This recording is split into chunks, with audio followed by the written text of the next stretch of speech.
Dios los bendiga, queridos hermanos. En este santo sábado les damos una cordial bienvenida. Cada 365 días, una persona nacida en este mundo celebra su fecha de nacimiento. Pero, ¿cada cuánto se celebra todo lo creado? ¿Todo lo que existe? ¿De dónde surgieron todas las cosas? ¿En verdad todo lo que existe viene de la mano de un creador? En este día tan especial, te invitamos a que no te pierdas a continuación un tema muy interesante. ¿Por qué no soy ateo? Con el hermano Will Morán, aquí en Verdad Adventista, en este santo sábado. Que Dios los bendiga. ¿Por qué no soy ateo? Este tema es un tema que, digamos que es un paréntesis como en la línea de estudios que hemos estado teniendo, que obedece precisamente al hecho de que en el mes de octubre, según la Conferencia General, hacemos bien en recordar de manera especial la creación y especialmente en este día de hoy, el 24 de octubre. Entonces, claro, nuestra reflexión de hoy va a girar precisamente en torno a ese hecho, ¿no? En torno al hecho de la creación y contarles un poquito de mi experiencia de por qué yo no soy ateo. Primero, recordar que cada sábado que observamos conforme al cuarto mandamiento, estamos recordando que Dios es el creador.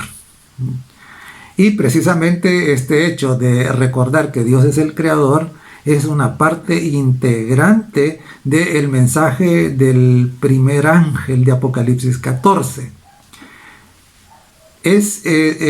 Debemos de notar que el mensaje de los tres ángeles es un mensaje que aparece en el contexto del tiempo del fin, cuando nos estamos acercando al final de la historia. Es decir, en este momento en que estamos ahora.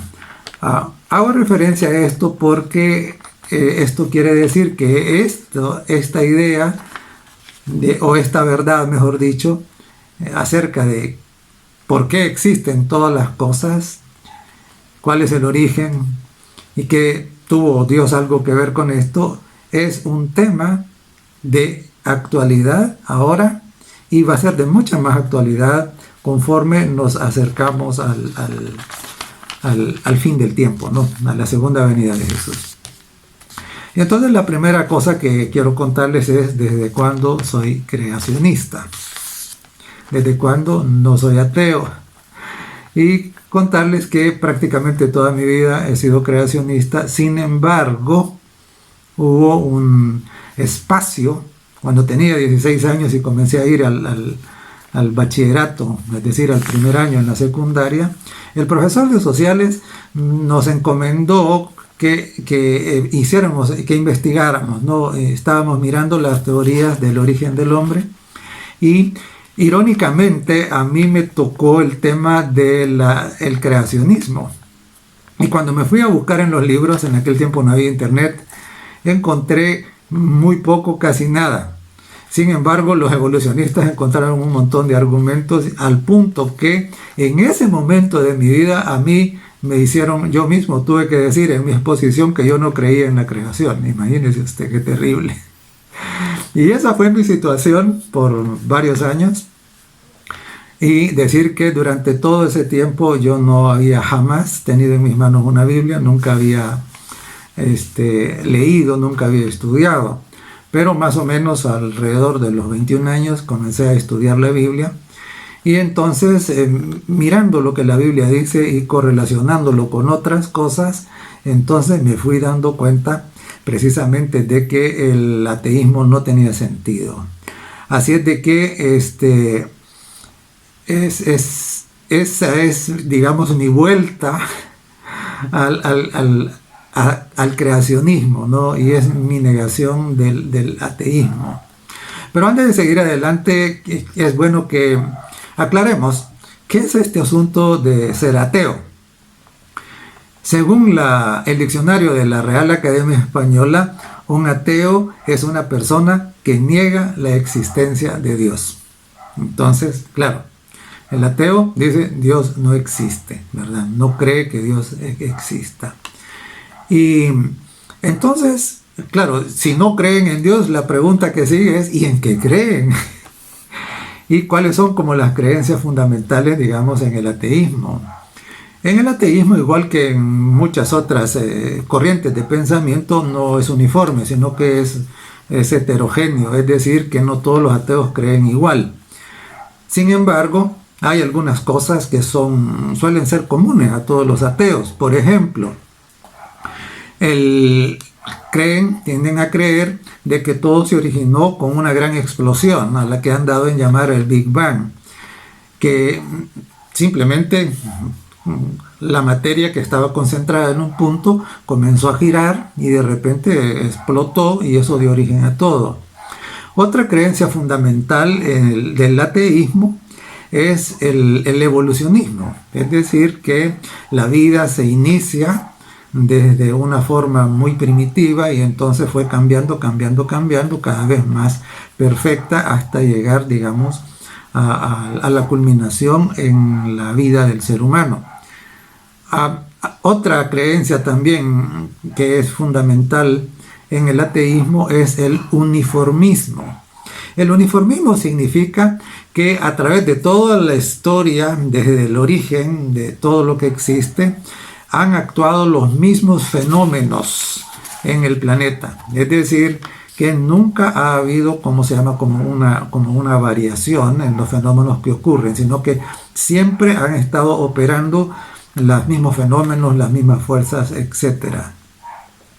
Y por supuesto, otra creencia que es común a todas las mentalidades ateas es el hecho de creer que hasta el momento han transcurrido muchos, pero muchos millones de años.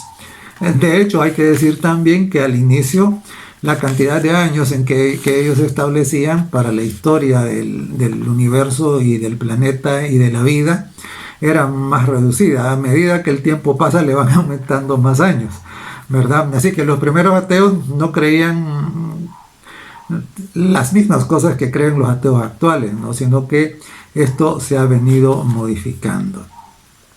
Entonces, claro, dicho esto, la pregunta entonces que voy a responder para ustedes y para la gloria de Dios es ¿por qué yo no soy un ateo? ¿Por qué no soy ateo? Bueno, la respuesta a esto es que las evidencias, ¿no? Las evidencias me han empujado a aceptar una opción. Quiero decir que a menudo se cree que el evolucionismo, que el ateísmo y expresado en el evolucionismo y todos estos pensamientos es científico. La verdad es que cuando nosotros miramos qué significa ciencia, y la ciencia tiene como base la observación y tiene como base también la repetibilidad de los fenómenos, de los experimentos, para obtener resultados similares. Entonces miramos que todo el planteamiento ateo no es científico, porque nadie vio eso, es decir, nadie lo observó. Además de eso, nadie lo puede repetir, no es repetible. Por lo tanto, esto es una teoría. Nadie lo vio. Ahora, esto es importante. Todo este pensamiento no es un hecho científico como a veces se pretende, ¿no? Sino que es una teoría, es una creencia. Ahora, si nosotros miramos del otro lado, en el creacionismo, pues ocurre de que cuando Dios creó todo, entonces nadie estaba presente, o sea que nadie lo vio tampoco. Y Adán fue creado el último día, ya todo lo demás estaba creado, o sea que Adán no lo vio. Y ni siquiera Adán vio cuando Eva fue creada, porque cuando Eva fue creada, entonces Adán estaba dormido. Por lo tanto, con justicia, alguien podría decir, bueno, pero también esa es una teoría, y es correcto, y nosotros tenemos que aceptarlo. Entonces nos encontramos acá ante dos teorías.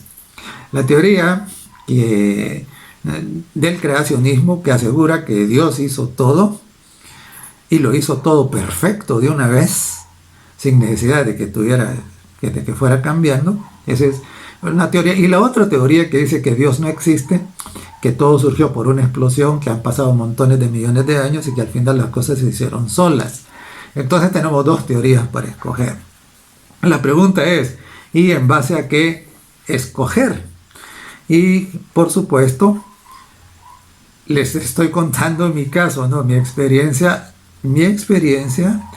precisamente se inclinó para creer desde haciendo uso de un razonamiento lógico, pensamiento racional, al mirar los hechos a los que tenemos acceso ahora, los que podemos observar, lo que sabemos, lo que es comprobado ahora, al mirar esos hechos y compararlos con las dos teorías, con cuál es que se ajustan mejor. Y entonces, al mirar con cuál concuerdan y con cuál no pegan, entonces, claro, eso nos da, y a mí me dieron las evidencias para tener precisamente la seguridad y para toda la vida, entonces decidir rechazar la teoría pseudocientífica del evolucionismo y rechazar el ateísmo de plano, ¿no? Y aceptar la verdad de la creación operada por un Dios que es todopoderoso.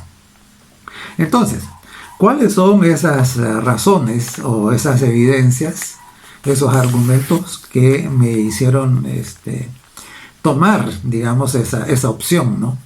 En primer lugar, el razonamiento acerca de que la nada no puede producir algo. Entonces este es un asunto que pareciera así cualquier cosa, sin embargo es un asunto, ¿cómo se llama?, bastante profundo, ¿no? La nada no puede, y usted lo puede mirar ahora, ponga algo adentro, o mejor dicho, encierre un recipiente sin nada adentro y déjelo ahí a ver si en algún momento ahí va a surgir alguna cosa, ¿no? Eso no va a ocurrir. O sea, los hechos nos demuestran que la nada no puede crear algo. Y además de eso, lo que vemos, ¿no?, lo que es observable, nos dice que la vida solo puede depender de la vida. En la antigua Grecia ya se creía en lo que se llamaba la generación espontánea. Es decir, que de repente la vida podía surgir espontáneamente ahí en un puño de materiales inertes y todo. Sin embargo, todas las observaciones que parten de evidencias comprobables nos muestran que solamente la vida puede dar origen a la vida. Por lo tanto, si la nada no puede originar algo y solo la vida genera vida, entonces eso para mí es irrebatible, ¿no? Entonces, esta es como una razón fundamental por la cual yo no puedo aceptar el ateísmo. Pero hay mucho más. Otra razón por la cual yo no soy ateo es porque en la ciencia conocemos lo que se llama la ley de la entropía. La ley de la entropía es una ley física, por supuesto, que nos enseña, que nos muestra, y esto es harto comprobable, de que en la naturaleza todos los fenómenos tienden a ir hacia un estado de desorden, porque se pierde energía. Entonces, claro, si dejamos una cosa y la dejamos ahí expuesta a las fuerzas de la naturaleza, esa cosa no va a perfeccionarse, no va a mejorarse, y usted lo puede comprobar fácilmente. Vea usted, por ejemplo, un vehículo, usted lo deja allí un periodo de 10 años. Después de 10 años ese vehículo va a estar en mejor condición o va a estar en peor condición que como usted lo dejó. ¿Bien? Entonces, la respuesta es obvia. La respuesta es que todo va a comenzar a deteriorarse. Y eso pasa con cualquier cosa, eso lo vemos nosotros cada día, a cada momento, ¿no? Es precisamente la ley de la entropía, es decir, hay pérdida de energía, ¿no? Y entonces el orden se va perdiendo con la pérdida de energía y entonces va dando lugar al desorden, va dando lugar al caos. Y actualmente los científicos geneticistas nos dicen que precisamente en la genética nuestra también ocurre entropía. Es decir, que estamos perdiendo información genética a medida que el tiempo pasa. Es decir, que en vez de ir en una evolución progresiva, estamos viniendo al contrario. Y eso precisamente es la ciencia la que nos ha dado ese conocimiento. Ahora, una tercera razón por la que no soy ateo es por la ley de la conservación del movimiento angular. En la teoría del Big Bang se supone de que la materia que estaba concentrada en un punto súper pequeñísimo, toda la materia del universo, solo eso ya es bastante complicado de creer, entonces que estaba ahí y entonces comenzó a girar y girar y girar y girar y entonces al final, como resultado de ese giro, entonces explotó. Y al explotar, todas las partículas que fueron resultado de la explosión también salieron girando. Según la ley de la conservación del movimiento angular, todas estas partículas deberían girar en la misma dirección, es decir, el movimiento debería conservarse. Y por supuesto, en esa teoría se supone o se cuenta, se dice, de que las estrellas, los planetas, los satélites y todo son el resultado de esa explosión. Pero ocurre de que cuando nosotros miramos la realidad del espacio, del sistema solar y del universo, entonces encontramos que eso no ocurre así. Por ejemplo, la mayoría de todas estas partículas o de todos estos astros resultantes de la explosión, según esa teoría, todos giran en sentido contrario a las agujas del reloj. Pero dije todos, es un error, no todos. Hay, por ejemplo, Venus. Venus gira al revés. Y por lo tanto, Venus con el giro al revés, entonces destruye la posibilidad de que eso haya ocurrido de esa manera. Pero no solo es eso. También tenemos nosotros que hay un satélite de Neptuno que se llama Tritón, que también lleva la contraria. Y tenemos por lo menos alrededor de 6 exoplanetas que también giran en sentido contrario a todos los demás. Entonces esto ya mete en serios problemas a esa teoría. Entonces para mí es suficiente para decir que eso no puede ser posible, porque las evidencias que encuentro precisamente en el universo y que son observables ahora me dicen que es lo contrario, que eso no puede haber ocurrido de esa manera. Una cuarta razón por la que yo no puedo ser ateo es por la siguiente. Cuando Charles Darwin popularizó esta teoría, que ya venía gestándose desde la antigüedad, desde entonces Charles Darwin no tenía un microscopio decente, era un microscopio muy rudimentario, y entonces él pensó, lo que logró ver fue que la célula era como una celda de un panal, y por eso le llamó célula, y que lo que había dentro era algo así como un poquito de gelatina, que eso era todo. Y entonces él pensó, bueno, esta es la forma de vida más primitiva que existe, y a partir de esto se desarrolló todo. Pero este es uno de los problemas que tiene la ciencia. Uno de los graves problemas que tiene la ciencia es que el hombre no puede conocer más allá de lo que los instrumentos le permitan, o los sentidos le permitan.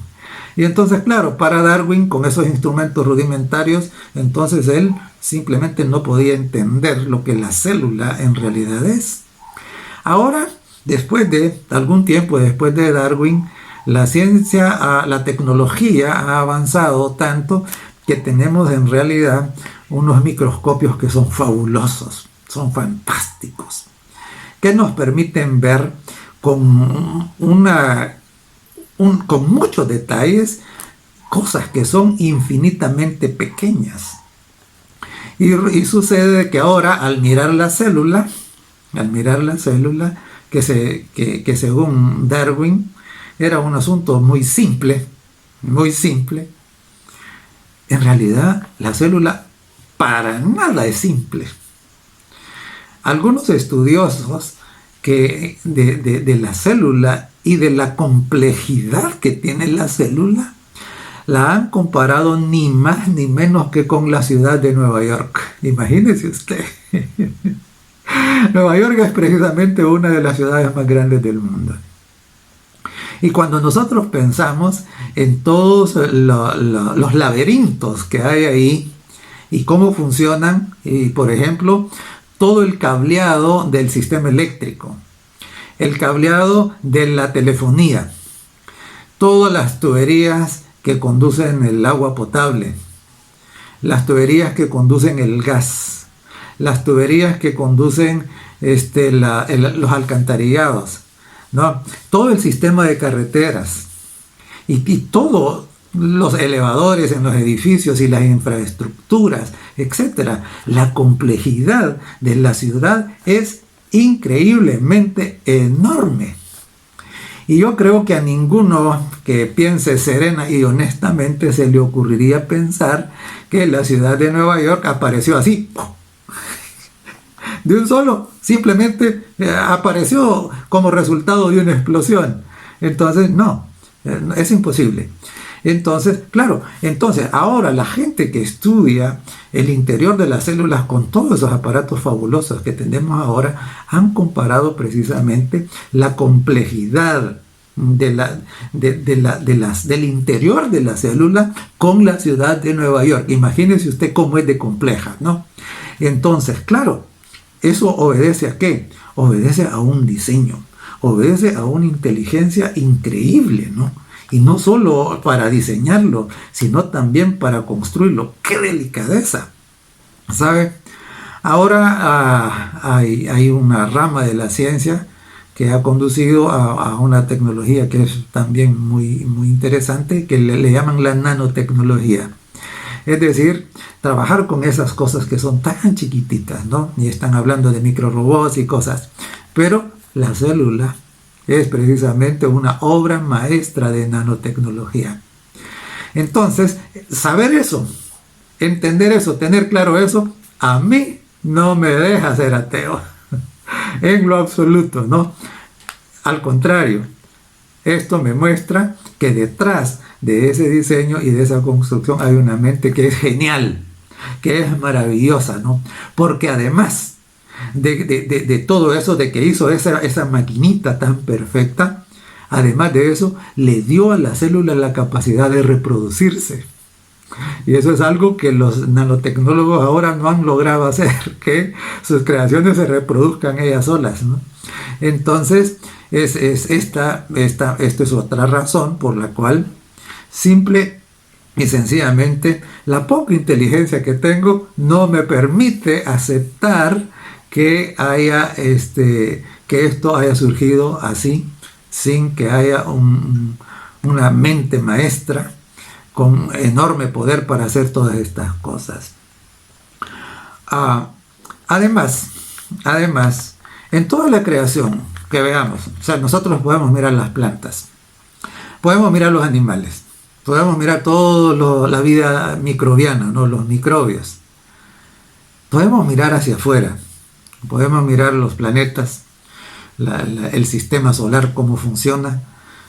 Podemos mirar también al interior del átomo, pensar en el núcleo del átomo y todas las partículas subatómicas y cómo funcionan, etcétera, ¿no? Y en cualquier cosa que miremos, nosotros siempre vamos a encontrar un diseño inteligente. Siempre. Siempre, siempre, siempre. Y Claro, nosotros podemos hacer el análisis de cada una de estas cosas y en cada una de estas cosas vamos a encontrar que ciertamente ha habido allí un diseño que para que las cosas ocurran como ocurren y es milagroso, es milagroso. De hecho, la creación es un milagro. Y quiero compartir con ustedes un par de cositas relacionadas con un animal que es de todos conocido. Quizá a ustedes ya habrán escuchado, pero por los que no lo han escuchado se los voy a compartir. La jirafa, por ejemplo. En la jirafa nosotros encontramos una serie de cosas que simple y sencillamente no podrían haber ocurrido por evolución, sino tiene que haber obedecido a un pensamiento predeterminado que conoce todo. Los evolucionistas han querido decir que la jirafa de repente encontró unas ramas que estaban muy altas y entonces comenzaron a estirar el cuello para poder alcanzarlas. Estoy contando una cosa así como, pero ellos dicen que a través del tiempo eso pasó y que simplemente el asunto es que con la jirafa no es solo un asunto de estirar el cuello. En el diseño de la jirafa hay otras cosas que son que a uno lo dejan con la boca abierta. Por ejemplo, una jirafa normal, digamos adulta, la distancia que hay entre el piso y la cabeza de la jirafa puede andar alrededor de unos 8 metros. Y eso es bastante. Y entonces imagínese usted, para que la sangre le pueda llegar al cerebro a la jirafa, ¿qué potencia debe tener la bomba para poder subir esa sangre hasta el cerebro de la jirafa? Entonces tiene que ser una bomba muy poderosa, y por eso es que en el diseño de la jirafa la bomba que le pusieron es igual, pues todos se nos puso una bomba para mover la sangre, que es el corazón.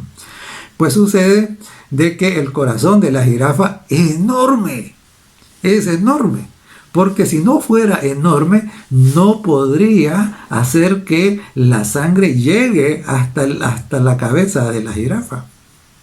Esto entonces genera otra situación. La otra situación que genera es esta. Es que siendo de que necesita mucha presión para que llegue hasta arriba, entonces la presión arterial de la jirafa es mucho mayor que la nuestra. Si nosotros tuviéramos la presión arterial de la jirafa, nuestras arterias explotarían, ¿verdad? Pero es interesante también porque ¿por qué no explotan las arterias de la jirafa? Simple y sencillamente porque en su diseño las arterias fueron diseñadas para ser más robustas, más fuertes, ¿no? Y aguantar una presión mayor. Y ocurre de que teniendo esa presión tan grande, esa presión arterial tan grande, entonces ocurriría que a cualquier animal al rasgar la piel de la jirafa, entonces y reventar los vasos, entonces la sangre con esa presión saldría en chorritos y la jirafa se desangraría. Pero ocurre de que para evitar eso, las arterias no están expuestas tan superficialmente, sino que fueron puestas más adentrito para que si hay un rasguño, entonces no ocurra eso, ¿no? Entonces, ahora, todas estas cosas, ¿por casualidad? No, hay un ingeniero que diseñó y construyó todo esto, pero no terminan las cosas ahí con la jirafa, hay todavía más. Sucede que la jirafa, con su altura y con su cuello largo, cuando va a tomar agua, entonces ¿qué pasaría, no? Lo que pasaría es que toda esa sangre con esa presión se le vendría hacia la cabeza y prácticamente el cerebro le explotaría. Entonces, ¿qué pasó? El diseñador hizo de que le estableció un mecanismo para que hubiera como una serie de pequeñas tipo esclusas que no permiten que toda la sangre se venga para abajo de un solo, sino que se venga poquito a poquito, poquito a poquito. Y cuando llega cerca de la cabeza, ahí hay establecido un mecanismo que guarda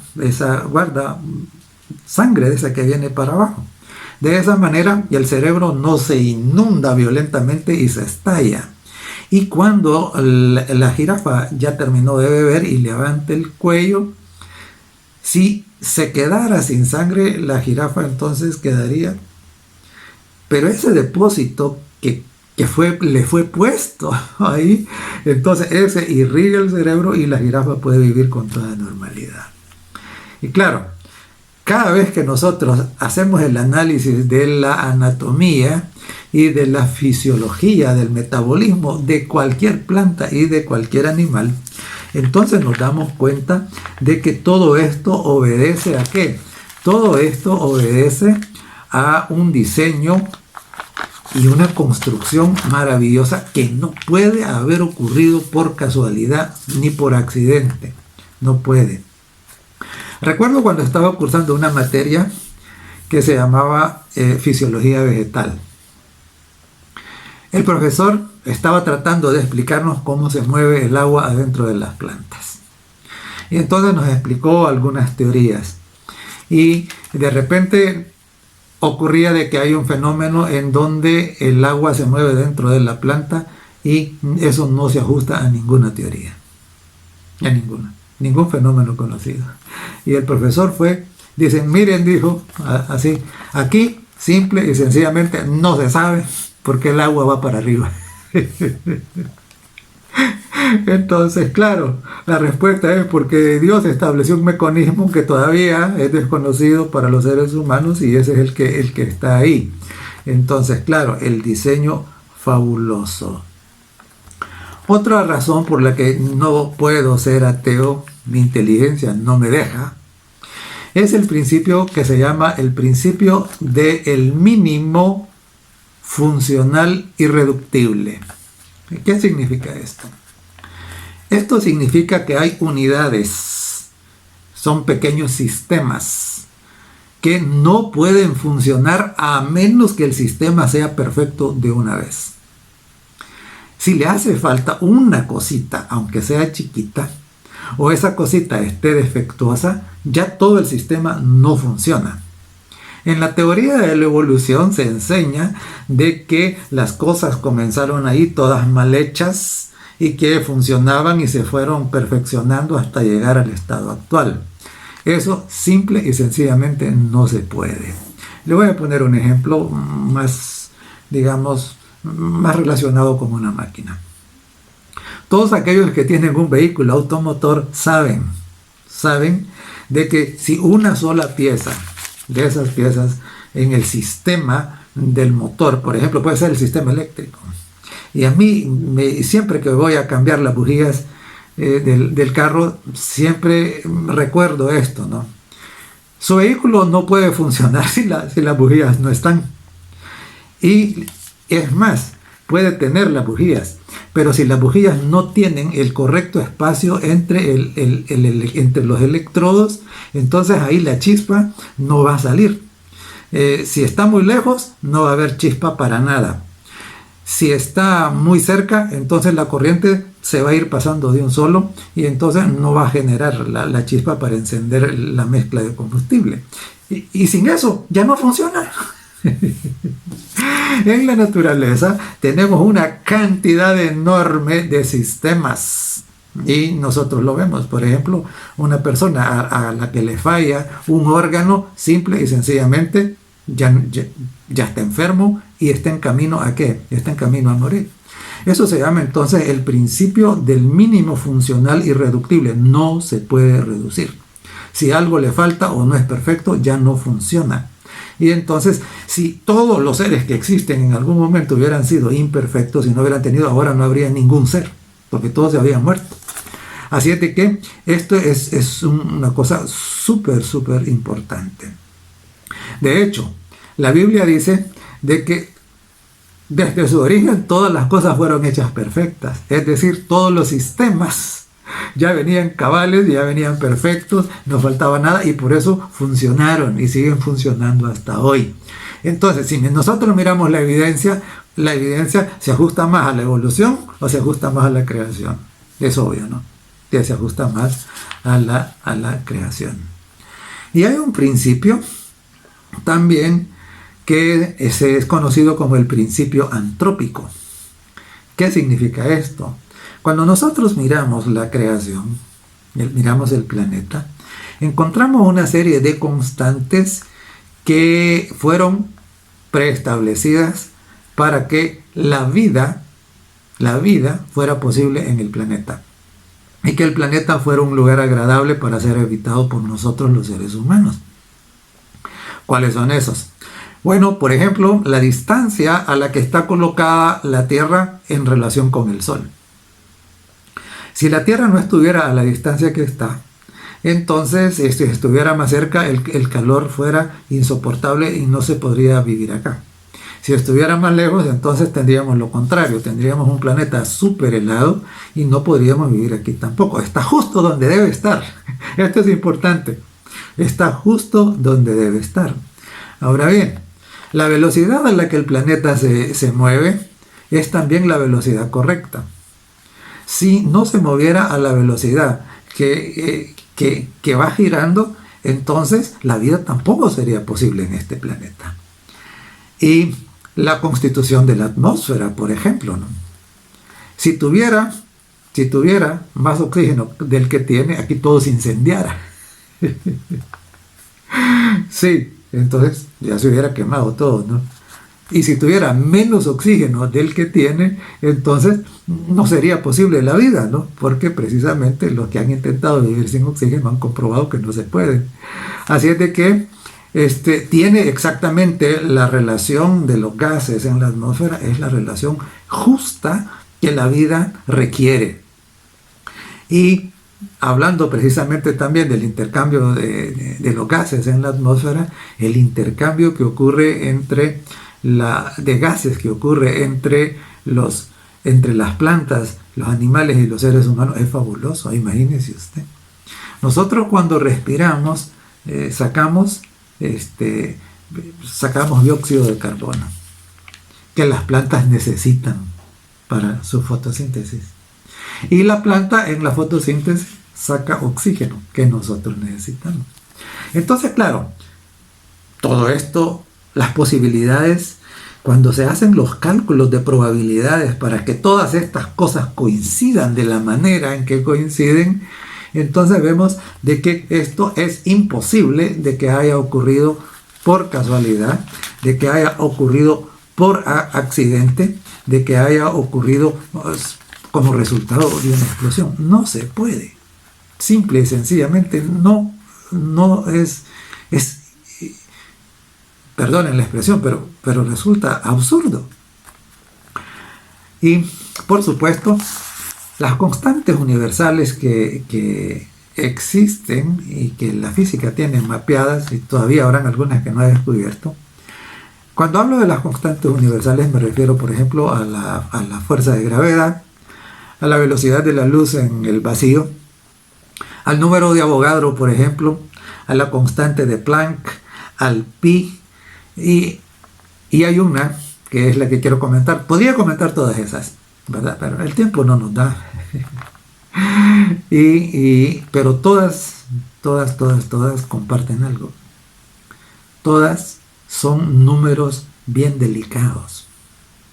Son números que no se pueden alterar. Con una pequeña variación ya no funcionarían las cosas, el universo no sería como es si alguna cosita de esas cambiara. O sea, como que todas fueron calibradas para que tengamos el planeta que tenemos, para que las cosas funcionen como están funcionando, para nuestra bendición. Y quiero comentar la constante de Epsilon. La constante de Epsilon es la que permite que los fenómenos que ocurren al interior del átomo se lleven a cabo. Y la constante de Epsilon, imagínese usted, es 0.007. 0.007. Es decir, 7 milésimas. Eso es. Si nosotros tuviéramos 0.008, ya el universo no podría existir. Si tuviéramos 0.006, el universo tampoco podría existir, como lo conocemos ahora. La constante de epsilon es la que permite que tengamos nosotros todos los fenómenos químicos. La tabla periódica no existiría. Todos los elementos de la tabla periódica no existirían sin la constante de epsilon, que es de 7 milésimas. ¿Quién calibró eso? ¿Cómo todas estas constantes llegaron a esa calibración tan fina? Y cómo todas coinciden. Entonces es imposible de que esto haya ocurrido por accidente, como resultado de una explosión. Ahora bien, vamos del otro lado. No confío, no puedo ser ateo, porque no confío en los métodos de la datación radiométrica. ¿Y por qué no confío? Bueno, simple y sencillamente porque los hechos nos han mostrado de que eso no es exacto. Le voy a poner un ejemplo. Hace alrededor de unos 200 años hizo explosión un volcán, erupción, un volcán en el archipiélago de Hawái. Y entonces, claro, hubo lava que salió del volcán en ese tiempo. Y ocurre que le aplicaron la datación radiométrica a las rocas que el volcán había echado. Todo el mundo sabía de que la erupción había ocurrido hace 200 años, cuando hicieron digamos, la lectura, ¿no? Pero cuando miraron cuál era el resultado de hacer esa datación, por medio de isótopos radioactivos encontraron que esa roca tenía millones de años. Y entonces, ¿cómo puedo confiar en eso? Por un lado, hay un método de datación que le llaman el de potasio-argón. Y en este método se creía, y siempre se había creído, y muchos siguen creyendo, de que precisamente cuando los volcanes hacen erupción y las rocas se enfrían, todo el potasio desaparece. Pues ocurre que las últimas investigaciones dicen de que eso no es así, no desaparece, sino que queda una especie de gases atrapados ahí y que no se van, sino que quedan ahí. Entonces, ¿esto qué dice? Esto nos dice entonces que se está haciendo esas mediciones con métricas que son falsas, que falsean. Entonces no se puede confiar en eso. Además, a medida que venimos conociendo mejor la historia de las teorías, también nos vamos dando cuenta que muchas de las cosas que nos han contado desde el lado del evolucionismo simple y sencillamente son fraudes. Es decir, no es como nos han contado, no es como dicen. Le voy a poner un ejemplo.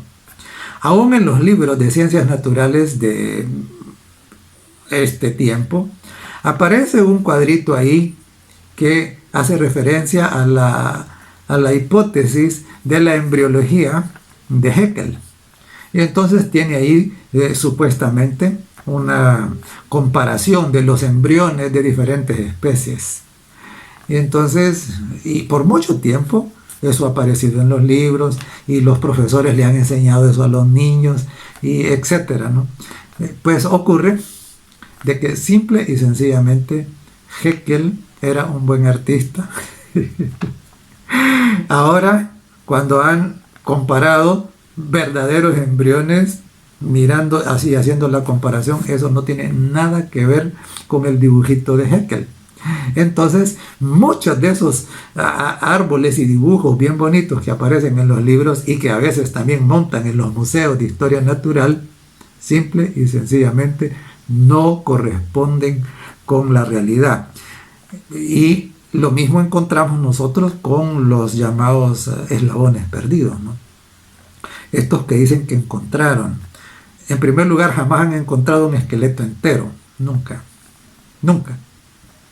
sino que encuentran un colmillo, un pedazo de quijada, un pedazo de costilla, y entonces de ahí dibujan todo. Y es interesante, ¿por qué? Porque ha habido algunos de estos casos que claramente han sido demostrados que eran fraudulentos, que fueron raspados y fueron tratados con químicos para hacerlos parecer muy viejos. Y claro, conozco un caso en el que para encontrar un colmillo y encontrar otros pedazos de cráneo y esto, tuvieron que remover 20 toneladas de tierra. Ahora imagínense usted cuántos animales pudieron haber estado enterrados en ese mismo espacio, en todo ese volumen de tierra en el que encontraron esto, ¿no? Sin embargo, dicen, no todos pertenecían al mismo, como saben. Y al final, los exámenes cuidadosos que se hacen de estas piezas han demostrado de que lo que ha habido a veces es una mezcla de pedazos de huesos de simios y pedazos de huesos de humanos. Entonces es imposible, ¿verdad? Entonces ha habido demasiado fraude, por un lado, y evidencias que no concuerdan, ¿verdad?, con los hechos. Ahora, una evidencia de estas también que son de alto valor científico son los anillos de polonio. El polonio es un material que se degrada rápidamente y entonces los isótopos, la vida que tienen es bien corta. Y les invito para que ustedes puedan mirar en internet un sitio que se llama alos.com. Sucede de que el doctor Gentry, que es un geólogo de reconocido prestigio mundial, él hubo un tiempo en que él era ateo, pero en sus investigaciones de geología un día quedó con la boca abierta. ¿Por qué? Porque en la roca granítica encontró atrapados a los de polonio.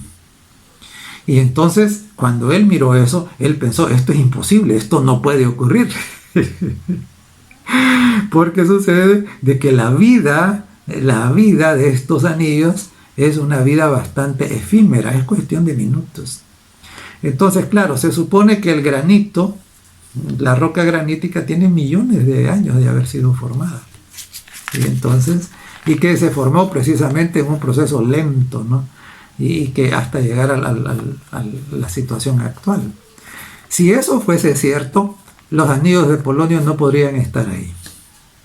Y esto fue evidencia suficiente para el doctor Gentry y dejar de ser ateo y convertirse en ¿qué? Convertirse en un creacionista. Porque como lo dice él, el polonio atrapado en las rocas de granito, simple y sencillamente, dice él, es la evidencia de lo que dice el Salmo 33. Dice, porque Dios dijo y fue hecho. Él mandó y existió. Salmo 33, del 6 al 9.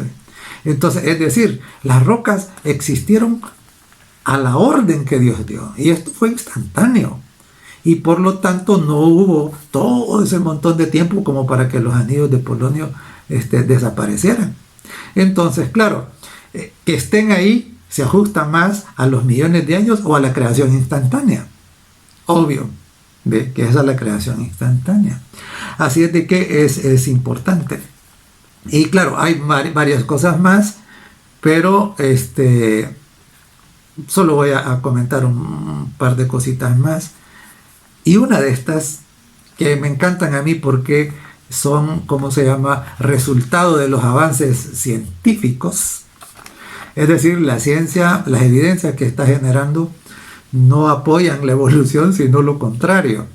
Y a lo que quiero referirme es al ADN mitocondrial. La mitocondria es un organito, un organelo que está al interior de la célula. Es pequeñísimo, ¿no? Y entonces es la encargada, es como el motorcito que produce la energía de la célula. Y ocurre que el ADN mitocondrial, han estudiado los que estudian todo esto y que estudian la genética y toda esta, digamos, micro o nano, mejor dicho, anatomía de los organismos, entonces, y su funcionamiento, han encontrado que el ADN mitocondrial, han estudiado el ADN mitocondrial de las poblaciones humanas de todo el planeta. Y ocurre que el ADN mitocondrial no puede ser heredado por el hombre, sino solamente por la mujer. Solamente por la mujer, ¿verdad? Entonces nosotros los hombres no lo podemos heredar.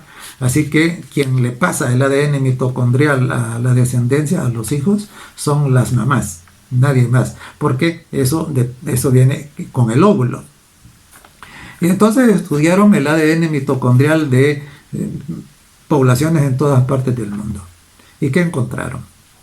Encontraron que el ADN mitocondrial en todas partes del mundo tiene un origen común.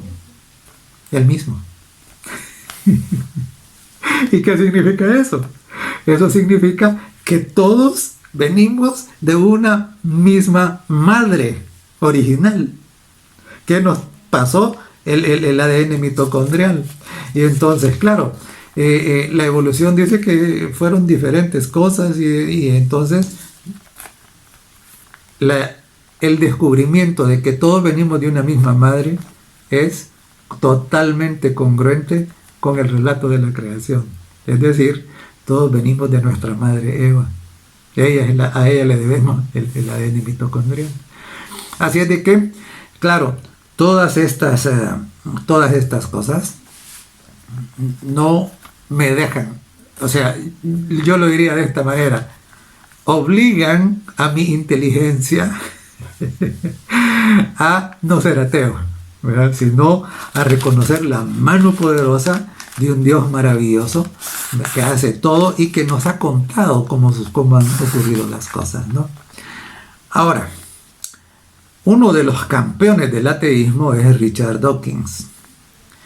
Y él hace la aseveración y la confesión, diría yo, de que el evolucionismo, el ateísmo evolucionista, es absolutamente opuesto al cristianismo. Que si uno es verdad, el otro es mentira. Y por supuesto él cree que el evolucionismo es el verdadero y que el cristianismo es el falso y que por lo tanto el cristianismo debe destruirse. Eso es lo que él dice. ¿Y por qué estoy mencionando a Richard Dawkins? Estoy mencionándolo por una razón. Porque él dice que no se puede creer en las dos cosas a la vez. O se cree en una o se cree en la otra. Pero no puede ser las dos cosas a la vez. Sin embargo, existe ahora una tercera opción que se han inventado, ¿no? Desafortunadamente, muchos religiosos que dejan de lado la revelación de la palabra de Dios, la Santa Biblia, entonces quieren encontrar cómo armonizar estas dos teorías. Y entonces se han inventado una cosa que le llaman evolucionismo teísta, que consiste en creer que ciertamente Dios fue el que hizo todo, pero lo hizo por medio de la evolución. Es decir, que Dios no hizo a Adán y Eva, sino que hizo unos animalitos primero que se fueron cambiando, de ahí llegaron a ser simios y de ahí llegaron a ser seres humanos. Eso es y que Dios fue el que hizo eso. Entonces, Richard Dawkins dice que esto es, ¿sabe cómo lo llama él? Dice que es una tontería, que eso no puede ser. Y que los que creen eso, dice Richard Dawkins, son unos tontos útiles. Ahora, miremoslo desde el punto de vista nuestro. Los que hemos llegado a la conclusión que todas las evidencias nos conducen al hecho de un Dios maravilloso, inteligente y todopoderoso, que creó todo para nuestra bendición y bienestar. Miremoslo desde ese punto de vista. ¿Qué pasaría si Dios hubiera usado la evolución para llegar a donde estamos. ¿Qué pasaría? Razonemos un poco. Mire, si Adán y Eva no existieron desde el principio, entonces todo este relato del Génesis acerca del pecado, de la caída de la raza humana, tampoco hubiera existido. Entonces, si no hay creación de Adán y Eva, entonces no hay caída de la raza humana, no hay pecado. Si no hay pecado, entonces no hay necesidad de un plan de salvación. Si no hay necesidad de un plan de salvación, entonces tampoco hay necesidad de un Salvador. Si no hay necesidad de un Salvador, entonces el Señor Jesucristo y todas sus enseñanzas no valen nada, no sirven nada. Entonces, ¿el cristianismo qué?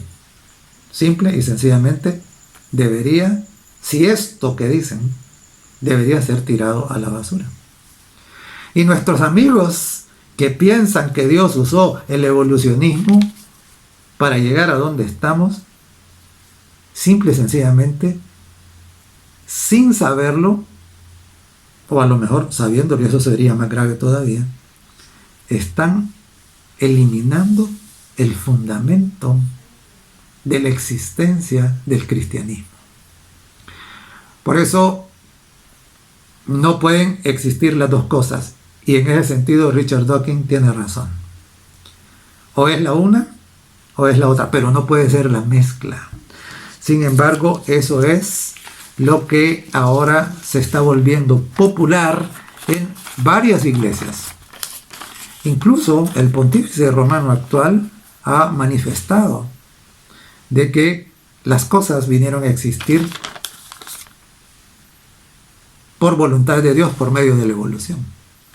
Entonces, claro, no es posible. Una cosa y la otra se oponen, una cosa y la otra se destruyen mutuamente. Eso es imposible de combinar. Una vez me preguntaron que cuál era para mí el texto más importante de toda la Biblia. Y para mí el texto más importante de toda la Biblia es Génesis 1:1. En el principio creó Dios los cielos y la tierra. Si este texto es falso, toditito el resto de la Biblia también sería falso. El cristianismo no debería existir. La religión no debería existir. Pero todas las evidencias que tenemos nos dicen que ese texto es verdadero, que ese texto es real. Y por lo tanto, todo lo que depende de esa afirmación también es verdadero. En el Salmo 33, 6 al 9, dice, porque Él dijo y fue hecho. Él mandó y existió. No había nada. Y Dios dio la orden y las cosas aparecieron instantáneamente. Eso es lo que dice el pasaje, ¿no? Dios dijo y fue hecho. Él mandó y existió. Y claro, el ejemplo que tenemos nosotros en Jesucristo, por ejemplo, ¿no? Una vez le preguntaron a Jesús acerca del matrimonio, que cómo debería ser el matrimonio. Y entonces el Señor Jesús dijo que el matrimonio debería mantenerse para toda la vida. Y dijo que el matrimonio originalmente había sido, el que lo hizo, dijo, lo hizo varón y hembra. ¿Qué estaba haciendo Jesús aquí? Jesús estaba haciendo referencia a la creación tal como la relata el libro de Génesis. Es decir, Jesucristo no creía que los seres originales eran cualquier animal modificado. Jesucristo afirmaba de que precisamente los primeros que vinieron a la existencia en la raza humana fueron Adán y Eva. Yo no puedo pretender que soy seguidor de Jesucristo y creer cosas distintas de lo que Jesucristo cree. Entonces hoy en esta fecha celebramos precisamente la bondad de Dios al crear las cosas maravillosas. Sabe que en la ciencia actual hay una corriente que le llaman biomimicry. ¿Y qué consiste la biomimicry? Consiste en entender los procesos naturales y luego imitar los procesos naturales, imitarlos por medio de máquinas, imitar esos procesos por medio de diseñando aparatos que siguen el ejemplo de lo que existe en la naturaleza, ¿no? En otras palabras, el hombre no está inventando. El hombre en realidad lo que está haciendo es copiando los diseños que el ingeniero de todos los ingenieros hizo, ¿no? Diseños maravillosos. Entonces hoy celebramos precisamente ese hecho. Dios es maravilloso. Él es el dueño, Él es el Señor, Él es el creador, no solo de este planeta, no solo de la naturaleza que nos rodea en lo inmediato, sino de todo el universo. Cuán limitados es nuestro entendimiento. Pero a medida que nuestro entendimiento va aumentando, nos vamos dando cuenta de cuán grande es. Como dice la palabra, cuán grandes son tus obras, Señor Dios Todopoderoso. Justos y verdaderos son tus caminos, Rey de los santos. Celebremos pues cada sábado, al guardar el cuarto mandamiento, este hecho. Dios es creador de todo lo que existe. Bendito sea por siempre el Señor. Oremos. Nuestro buen Dios y Padre Todopoderoso, ciertamente solo tú mereces la honra, la gloria y el poder. Quedamos, Señor, sorprendidos, porque no solo hiciste las cosas hermosas, las hiciste útiles.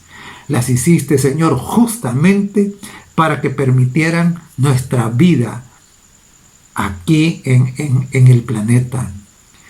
Señor, gracias por la creación especial, gracias por las constantes universales y gracias por todas las evidencias que tenemos actualmente de que ciertamente tú trajiste a la existencia todo lo que hay. Bendito seas por siempre. Anhelamos el día glorioso cuando podemos celebrar que eres el creador de todo lo que existe y darte el honor y la gloria de manera presencial en el cielo. Señor, por favor, cuando Cristo venga, llévanos con Él para celebrar en tu propia presencia el hecho de que tú eres el amo, el Señor y el creador del universo. En el nombre de Jesús te lo pedimos todo. Amén. Amén.